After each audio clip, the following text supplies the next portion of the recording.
saya Muhammad Sabila Ramadan, kelas 10 TKP 3. Dalam mata pelajaran administrasi umum, saya akan mempresentasikan PowerPoint saya minggu lalu.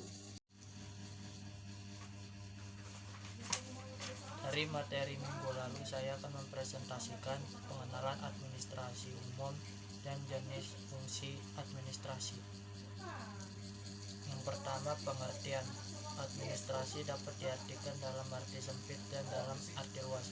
Administrasi dalam arti sempit disebut tata usaha, office work atau clerical work atau paperwork, yakni serangkaian aktivitas menghimpun, mencatat, mengolah, menggandakan, mengirim, dan menyimpan bahan keterangan dalam kerjasama mencapai tujuan. Administrasi mempunyai istilah office work karena sering dilakukan di kantor, clerical work karena berhubungan dengan tulis-menulis, dan paperwork karena berhubungan dengan kertas. Berdasarkan ulasan di atas, maka kegiatan yang berhubungan dengan tulisan kertas dan dilaksanakan di kantor disebut kegiatan administrasi dalam arti sempit yang dikenal dengan tata usaha. Terus yang kedua, unsur-unsur administrasi. Yang pertama, sekelompok orang. Kedua, kerjasama. Tiga, pembagian tugas secara terstruktur. Keempat, kegiatan yang runtut dalam proses. Kelima, tujuan yang akan dicapai. Keenam, memanfaatkan berbagai sumber. Yang ketiga, ciri-ciri administrasi. Pertama, adanya sekelompok manusia yang terdiri dari dua orang atau lebih. Yang kedua, adanya kerjasama. Yang ketiga, adanya proses atau serangkaian kegiatan. Yang keempat, adanya tujuan. Yang kelima, adanya bimbingan, kepemimpinan, dan pengawasan. Yang ketiga, fungsi administrasi. Pertama, fungsi rutin. Fungsi administrasi yang membutuhkan pemikiran minimal mencakup pengarsipan dan penggandaan, contoh menyimpan dokumen, mencetak dokumen, dan melakukan kegiatan fotokopi.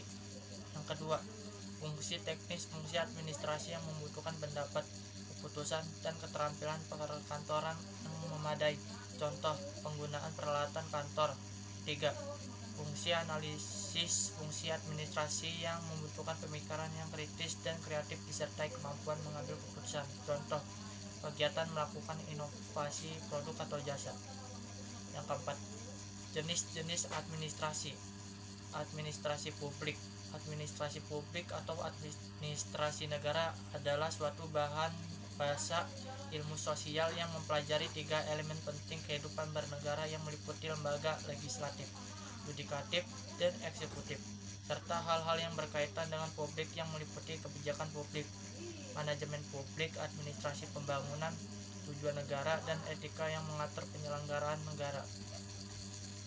Administrasi niaga. Administrasi niaga yaitu administrasi yang mengejar tercapai tujuan-tujuan yang bersifat keniagaan.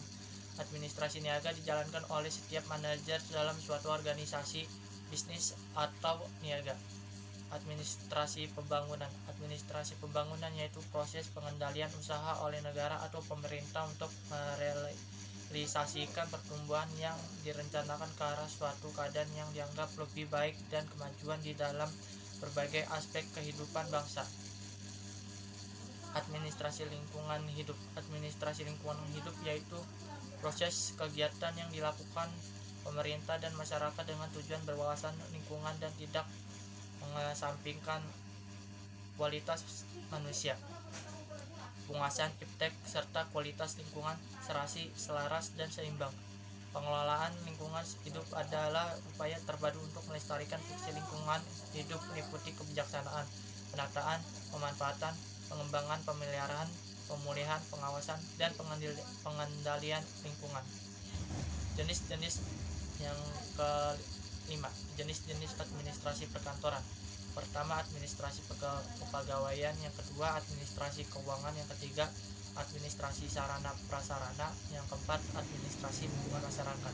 Sekian, terima kasih.